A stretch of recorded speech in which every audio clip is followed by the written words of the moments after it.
বাসা থেকে উঠে আসার পরবর্তী সময়ে আরকি বিশ্ববিদ্যালয় জীবনটা নিয়ে বিশেষ করে আরকি এখানে বলা হয়েছে।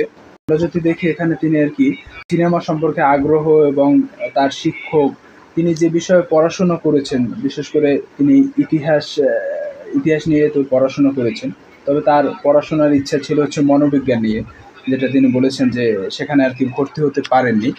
তিনি ছাত্র জীবনে ওরকম যে একাডেমিক পার্সন ছিল ওরকম না আরকি। একটু ছন্নছাড়া টাইপ যেরকম আমরা বলি, এভাবে ছিল যেটা আমরা এখানে দেখতে পাই। তিনি তার মাদ্রাসা জীবন থেকে এসে তারপর হচ্ছে স্কুলে ভর্তি হওয়া। সেই স্কুল থেকে আবার আদমজী ক্যান্টনমেন্টে পড়াশোনা করেছেন এবং ওই কলেজ থেকে সেকেন্ড ডিভিশনে আরকি পাস করেন। সেজন্য আরকি ওই ফলশ্রুতিতে মনোবিজ্ঞান সাবজেক্ট আরকি তার আসে না। ইতিহাসে ভর্তি হয়। সেখানে বেশ কিছু বিখ্যাত টিচার তিনি পান। যেমন পুরান ঢাকার কথা বলতে গেলে মুনতাসির মামুনের কথা এসে যায়। সেই মুনতাসির মামুন তার শিক্ষক ছিলেন।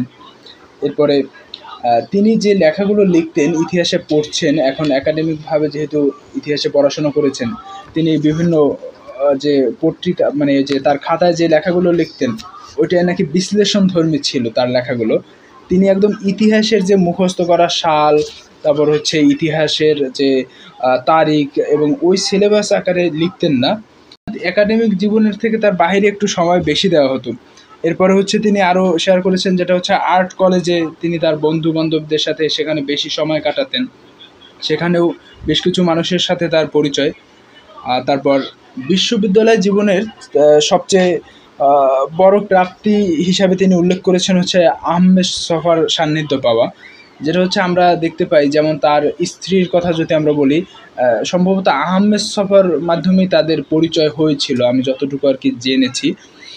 সেক্ষেত্রে দেখা যায় আহমেদ ছফা তার জীবনে আর কি বড় একটা প্রভাব রেখেছিল এবং প্রথম যে চলচ্চিত্র করা এস এম সুলতানকে নিয়ে, সেই এস এম সুলতানকে তুলে আনার জন্য কিন্তু আহমেদ ছফার ভালো একটা অবদান ছিল। তার প্রবন্ধের মাধ্যমে কিন্তু সবাই বেশ পরিচিত পেয়েছিল। যেমন আমি কিছুদিন এখন একটা বই আর কি অডিও বুক শুনছি আর কি, যদ্যপি আমার গুরু, ওখানে আর কি অধ্যাপক আব্দুর রাজ্জাকের কথা বলা হয়েছে যে আহমেদ ছফা এভাবে বলেছেন।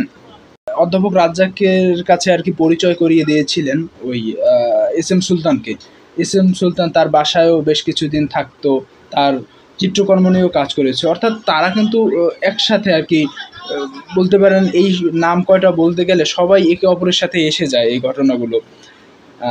এবং হচ্ছে আমরা অধ্যাপক সলিমুল্লাহ খানের লেখায়ও দেখতে পাই বা তার কথায়ও তিনি তারেক মাসুদের কথা, তারপর এই আহমেদ ছফার কথা, মানে সবার কথাই চলে আসে আর কি ওভারঅল। এবার তিনি বলেছেন যে বিষয়টা একটি বিশ্ববিদ্যালয় জীবন আসলে আমাদের কী দেয়, শুধুমাত্র একাডেমিক শিক্ষা তিনি ক্লাসে সেটা না বলে বিশ্ববিদ্যালয় থেকে অনেক শিখেছেন এটা বলেছে। যেটা হচ্ছে তিনি অনেক আড্ডা দিতেন, আড্ডা মিস করতেন না, যে বিষয়গুলো উল্লেখ করেছেন এখানে। তারপর এখানে একটা বিষয় হয়েছিল, তারা যে চলচ্চিত্রের জন্য এখানে লেখক সংঘ করেছিল এবং লেখকদের নিয়ে আর কি তৎকালীন সময় লেখকদের বিরোধিতা বা বিপক্ষে বা একটা যুক্তি দাঁড় করানো এরকম কিছু একটা করেছিল এবং তিনি এখানে আর কি মানে ডোন্ট কেয়ার, এই যে লেখাটা এখানে একটু আগে উঠে গেল, ওই ডোন্ট কেয়ারগুলো আর কি এখানে বুদ্ধিজীবীদের তাদের বিপক্ষেও আর কি কথা বলেছেন। অর্থাৎ তাদের চিন্তাধারা সবসময় শুধু যে চলচ্চিত্রের কথাই বলবো যে স্বাধীন চলচ্চিত্র নির্মাতা এমন না আর কি, ওভারঅল সব বিষয়েই তারা ছিল আর কি। ওই সময় তার চিন্তা ধারণা ছিল অন্যরকম। তারপর ইতিহাসের ছাত্র হয়ে তিনি আর্ট কলেজে করেছেন, বেশ কাটিয়েছেন এবং আর্ট কলেজের বন্ধুবান্ধবদের সাথেও তার বেশ ভালো সখ্যতা ছিল। অনেকে ভাবতো তিনি আর্ট কলেজে পড়েন। এবার সঙ্গীতের প্রতিও তার দেখতে পাই বেশ একটা আগ্রহ ছিল। আবার ইতিহাস বিভাগের থেকে তার হচ্ছে ইংরেজি এবং স্থাপত্যকলার বিভাগে বেশি সময় কেটেছে, এটাও তিনি উল্লেখ করেছেন।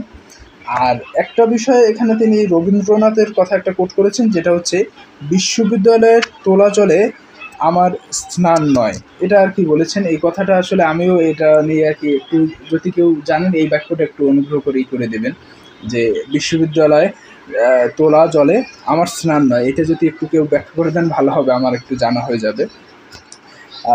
সে সময় বিশ্ববিদ্যালয়ের আড্ডাগুলো ছিল সৃজনশীল এবং শিক্ষামূলক হতো, তিনি এটা বলেছেন। কারণ ওই সময়টা আমরা যদি দেখি তখন কিন্তু একদম ওই যে আমরা এখন তো স্মার্টফোন বা একদম আধুনিক হয়ে গেছি, ওই সময়টা তো একটু ছিল বন্ধু বান্ধবদের সাথে বেশি সময় কাটাতো। ওই বন্ধু বান্ধবদের সাথে সময় কাটানো এবং সৃজনশীল এবং শিক্ষামূলক তিনি এটা উল্লেখ করেছেন। ওই আড্ডাগুলো হতো শিক্ষামূলক আড্ডা। যেমন একজন টিচারের কথা আমি ভুলে গেছি এই মুহূর্তে, জগন্নাথ বিশ্ববিদ্যালয়ে আমাদের এখানে তিনি শিক্ষকতা করেছেন। তিনি আর কি তার সামাজিক যোগাযোগ মাধ্যমে এই কিছুদিন আগেই হচ্ছে এই গতকালকে মেবি একটা ছবি শেয়ার করেছেন, যেটা হচ্ছে ঢাকা বিশ্ববিদ্যালয়ের লাইব্রেরির পিছনের অংশটা, বা ওখানে তারা আড্ডা দিতেন, ওইটা স্মৃতি শেয়ার করেছেন।